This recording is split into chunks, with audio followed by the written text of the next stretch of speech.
welcome to my YouTube channel, One Race, Human Race, All Human. Today is Monday, August 15, 2022. We are a nation of laws.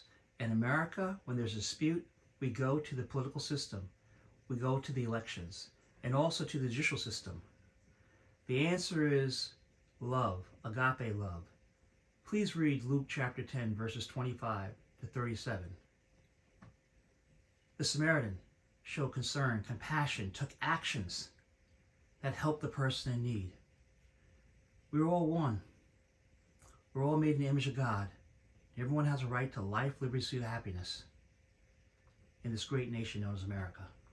And any threats made against law enforcement, including the men and women of the FBI, as with any law enforcement agency, are deplorable and dangerous. We have in this country had over the last few years an alarming rise in violence against law enforcement. Turning to our special report tonight, that's FBI Director Chris Wray rebuking attacks on law enforcement. Wray was appointed by Trump, but is directly confronting how Trump, MAGA, and right-wing agitators are encouraging violence against police, including in response to the search of Trump's home.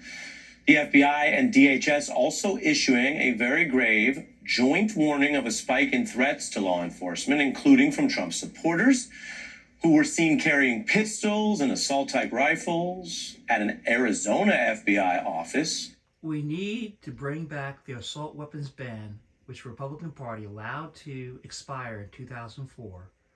We do not need any type of military weapons on the streets of America, AR-15s, etc. Blue lives matter. All human lives matter. That includes black lives. Let's protect our citizens, our police, everyone, by having those military weapons off the streets of America. While that armed man wearing body armor was trying to breach the FBI's Cincinnati field office for an apparent attack Thursday. Authorities in Ohio in a standoff with a man they say tried to break into the FBI Cincinnati office. A man armed with an AR-15 style rifle tried to breach an FBI office today.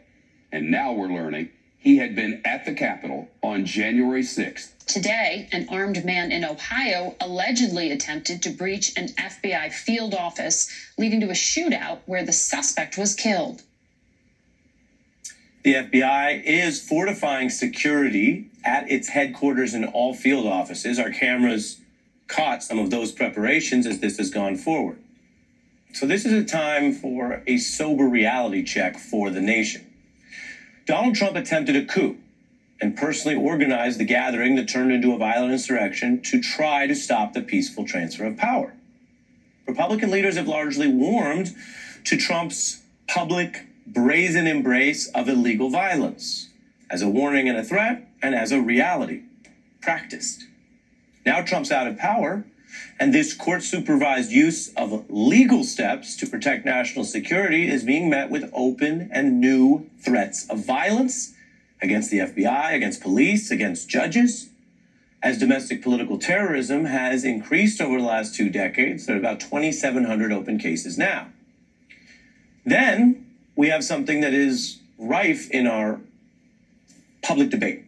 You have people who refer to this criminal violence as a potential reason to surrender, to appease these people, to hand some sort of veto over possible searches or indictments to the would-be thugs and criminals threatening or acting on armed rebellion.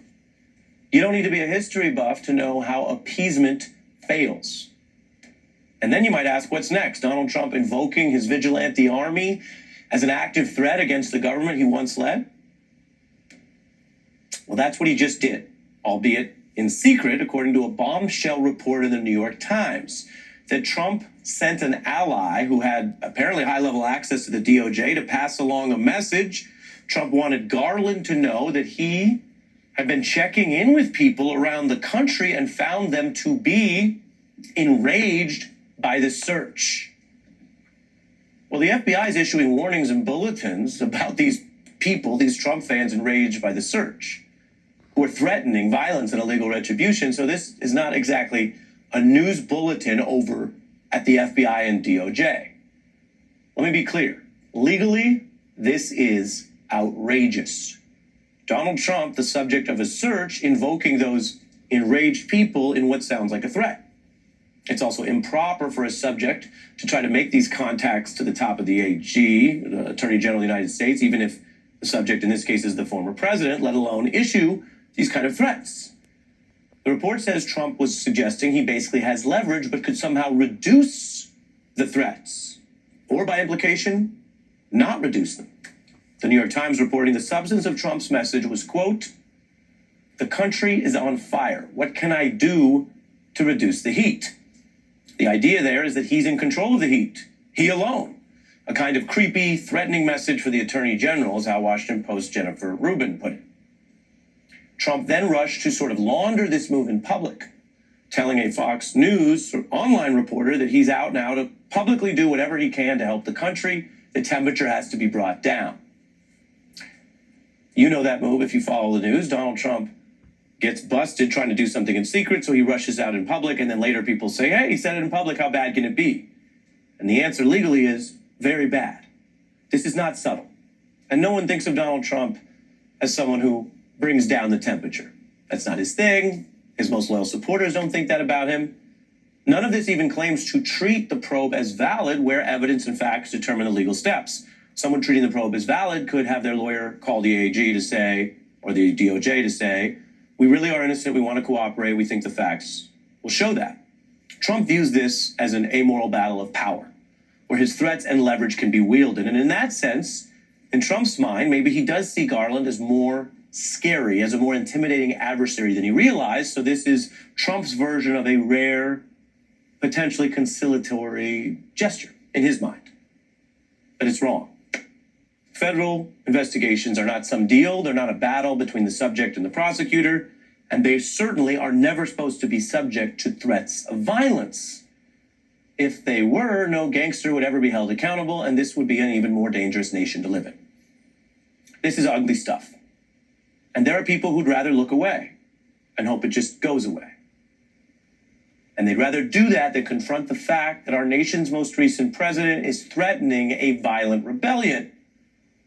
But then again, wake up, America.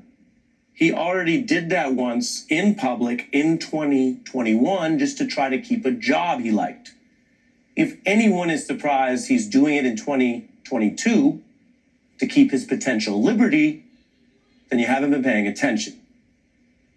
And I promise you, this is a time to pay attention to the threats and the evidence and to face them down in whatever way you can in your life and role as a citizen, and to soberly back the rule of law, period.